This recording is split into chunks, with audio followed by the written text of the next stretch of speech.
Welcome to Local Control, Task 17, Reduce Same Runway Separation. The criteria we use for reduced same runway separation is based on aircraft characteristics, aircrew training requirements, and the responsibility of the air traffic controller's ability to ensure application of established separation. It is the responsibility of the host wings to ensure that their pilots are briefed accordingly. These standards apply to, or we can apply these standards, these reduced same runway separation standards, to aircraft assigned to the AFMC, also aircraft assigned to Armstrong Flight Research Facility, which is NASA, and other aircraft that are covered in the SUP that we'll get to. Temporarily assigned aircraft, like our TPS guys, or a lot of the F-35 flights that are from the Navy, they're not allowed to do reduced runway separation unless there's a letter of agreement in place between us and them, and it gets approved by MAJCOM. We do, however, have one for the F-35 job.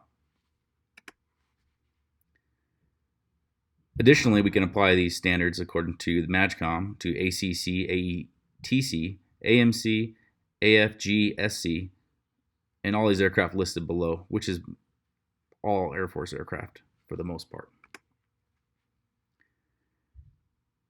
So what we need to do in order to apply reduced same runway separation is we must be able to determine distances by reference of suitable landmarks.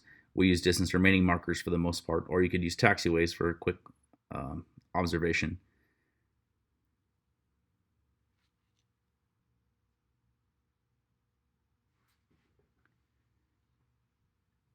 It's important to remember that aircrew can refuse the use of reduced same runway separation. So if a pilot thinks that he's in an unsafe situation to another aircraft, he can choose to go around and not have reduced same runway separation.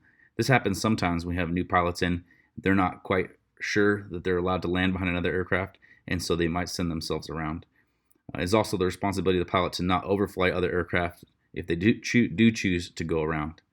And then wake turbulence separation still applies, and pilots are responsible for that separation based on their needs as long as it's under VFR conditions. So what this means is same aircraft, it means the same thing. So F-15, F-15. It also means like F-15, like an A model versus a B model. That's for all intents and purposes the same. F-35, A, B, and C, we can use the same runway separation for them. Dissimilar would be aircraft like an F-16 versus a T-38 or an F-16 versus an A-10. Non-heavy, non-fighter type aircraft operations, they're going to be any aircraft that starts with a C or a B. We can do this between full stops as long as aircraft that are involved are the same airframe.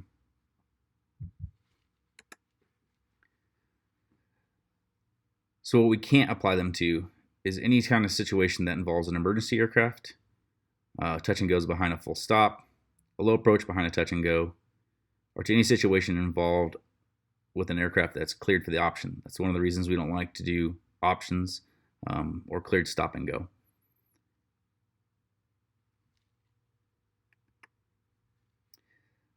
We can also use FAA applied wake turbulence separation, just regular FAA separation that's based in the 0.65.